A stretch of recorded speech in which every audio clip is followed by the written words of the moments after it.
আসসালামু আলাইকুম রহমতুল্লাহ। Welcome to Molla news TV. Molla news টিভির পক্ষ থেকে বাংলাদেশ সহ বিভিন্ন দেশের সকল ব্যাংক গ্রাহকদের জন্য একটি মহা গুরুত্বপূর্ণ সুখবর বলতে পারেন। এটি আমানতের সুরক্ষা দিতে বাতিল হচ্ছে শেখ হাসিনার আইন, অর্থাৎ ব্যাংক গ্রাহকদের আমানতের সুরক্ষা দেওয়ার জন্যই শেখ হাসিনার করা আইন বিলুপ্ত করে নতুন আইন তৈরি করে অধ্যাদেশ জারি করছেন অন্তর্বর্তী সরকার।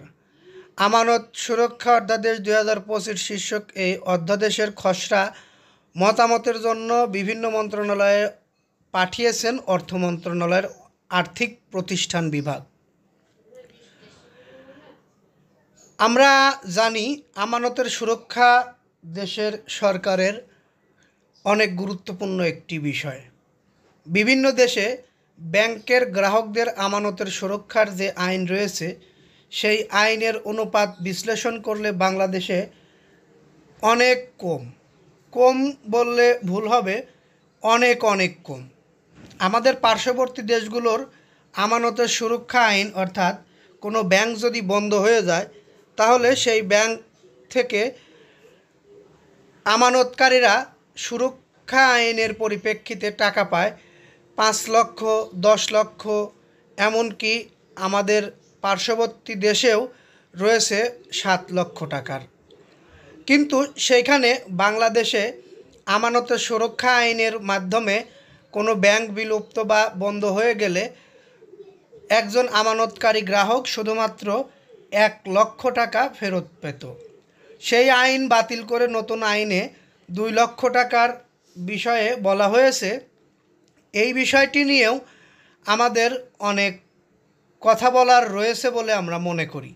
এ কারণেই আমি আপনাদের উদ্দেশ্যে, অর্থাৎ ব্যাংকের গ্রাহকদের উদ্দেশ্যে এই নিউজটি তৈরি করেছি।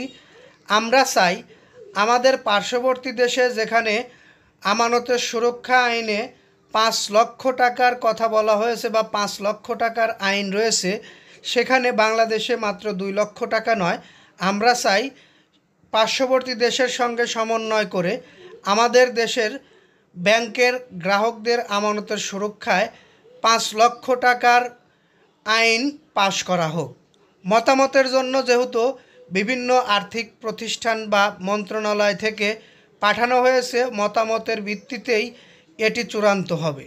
এ কারণে আমরা আশা করব যারা আমাদের এই নিউজটি দেখছেন তারা আপনাদের মতামত দিবেন, অর্থাৎ মূল্যবান মতামতটি কমেন্ট বক্সে জানিয়ে যাবেন। আপনারা জেনে থাকবেন যে বিভিন্ন সময় বিভিন্ন মতামতের মধ্যে বিভিন্ন নিউজের কমেন্ট বা বিভিন্ন নিউজের মাধ্যমেও মতামত পেয়ে থাকেন সরকার। সেই হিসাবে আমাদের এই নিউজটি বেশি বেশি লাইক, কমেন্ট, শেয়ার করবেন এবং সর্বনিম্ন 5 লক্ষ টাকা দাবি রেখে আমরা মতামত চাচ্ছি আপনাদের কাছে। আপনাদের মতামত কি? আপনারা কত টাকা দাবি করছেন? একজন আমানতকারী কোনো ব্যাংক বন্ধ হয়ে গেলে কত টাকা পেতে পারে? এ বিষয়ে আপনাদের যদি কোনো মতামত থাকে অবশ্যই কমেন্ট বক্সে জানিয়ে যাবেন। আমরা এই নিউজটি আর দীর্ঘায়িত করছি না, এখান থেকে বিদায় নিচ্ছি। পরবর্তী নিউজের জন্য অপেক্ষায় থাকুন। ততক্ষণ সকলেই সুস্থ থাকুন, ভালো থাকুন। আসসালামু আলাইকুম।